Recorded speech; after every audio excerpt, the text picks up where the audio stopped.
Pemirsa, Polri telah menyiapkan rekayasa lalu lintas saat libur Natal 2022 dan Tahun Baru 2023. Rekayasa lalu lintas ini dilakukan untuk mengurai kepadatan lalu lintas yang terjadi saat libur Nataru.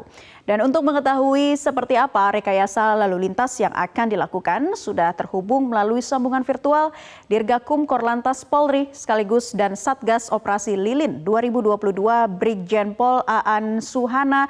Selamat siang, Pak Aan, seperti apa rekayasa lalu lintas yang akan dilakukan oleh Korlantas Polri menghadapi puncak arus mudik dan balik Nataru tahun ini? Baik, Mbak Naila. Jadi untuk gelombang mudik di Natal dan Tahun Barunya ada 2 kali. Ya. Yang pertama untuk libur Natal ini, untuk gelombang arus mudik, ini saya lihat dari data yang kita punya sudah mulai menurun, cenderung ke normal. Ya. Kemudian nanti untuk gelombang kedua, untuk libur Tahun Baru, ini prediksi kami akan terjadi peningkatan kembali, terutama di 30 dan 31 Desember. Ya. Ini kita akan melihat gelombang kedua di libur Natal, di libur Tahun Baru ini. Kami tentu sudah menyiapkan beberapa strategi yang akan kita laksanakan ketika situasi atau indikator-indikator angka-angka dari kepadatan arus lalu lintas ini mencapai pada tingkat yang memang harus kita lakukan beberapa rekayasa lalu lintas. Ya. Di tol kita sudah siapkan, terutama di titik Jakarta Cikampek, kita siapkan rekayasa lalu lintas ketika situasi mengharuskan kita melakukan kontraflow. Kita akan lakukan kontraflow 1 lajur sampai 2 lajur dan sampai kepada one way. Ini apabila diperlukan. Kemudian di Cipali sendiri karena hanya 2 lajur di Cipali ini, kita siapkan kontraflow ya. Yang pertama, ketika di Jakarta Cikampek sudah kontraflow 1 lajur, di Cipali juga demikian. Kita harus melakukan rekayasa lalu lintas di Cipali kontraflow 1 lajur sampai dengan kilometer 106. Nanti apabila di Cipali ini di Cikampek ini sudah kontraflow 2 lajur, angkanya sudah mencapai 5.800. Ini Cipali harus one way, ya harus one way. Ini rekayasa lalu lintas di tol arah timur. Kemudian rekayasa lalu lintas di arah Sumatera, ini sudah kita sepakati bersama dengan stakeholder yang ada.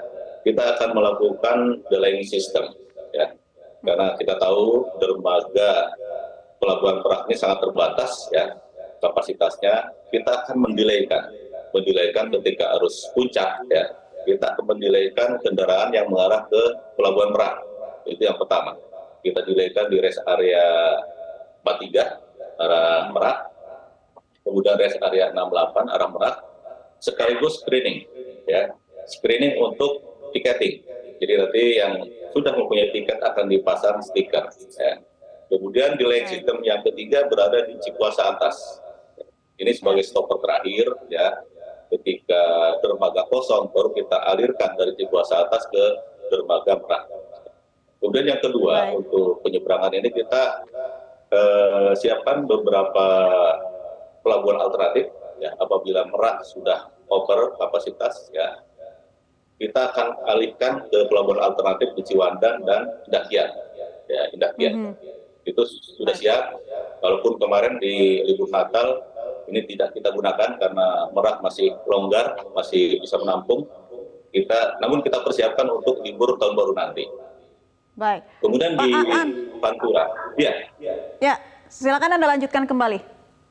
Di Pantura, di Jalan Nasional, kita tahu ada beberapa titik yang menjadi trouble spot. Ada 3 titik di Subang, ya, perbaikan jembatan. Kemudian di Cirebon ada 1 titik, di Pati ada 1 titik. Ini kita lakukan pengelolaan arus lalu lintas di sana, ya, dengan kontraflow. Kemarin terakhir libur Natal, ini syukur alhamdulillah kita bisa kelola sehingga tidak ada pengalihan arus dari Pantura ke jalur tengah. Baik. Namun itu sudah kita siapkan. Kemudian terakhir untuk mengantisipasi cuaca ekstrim, Kita juga sudah siapkan beberapa rekayasa lalu lintas ya. Kita berdasarkan data kita, data yang rawan banjir ketika cuaca ekstrim, di tol sendiri nanti di Cipali itu ada di kilometer 136, kilometer 151, kemudian di Jakarta Cikampek kilometer 8, kilometer 19, kemudian di tol kota ini di Simatupang, arah Merak ini di Bitung, ya, tol Bitung, kemudian di Pantura itu di Pamanukan. Sudah kita siapkan untuk rekayasa lalu lintas ya ketika terjadi luapan. Ya, karena air ini yang turut menjadi perhatian ya Pak Aan ya mengenai gelombang tinggi cuaca ekstrim yang terjadi jelang tahun baru 2023. Tadi ada katakan ada beberapa ruas Cikampek, Cipali, Pantura, Sumatera juga sudah diantisipasi. Himbauan apa yang ingin disampaikan kepada masyarakat yang hendak melakukan perjalanan begitu untuk selalu waspada atau seperti apa berkaca dari evaluasi di tahun sebelumnya di mana jumlah pemudik tahun ini diprediksi akan terus meningkat, Pak Aan?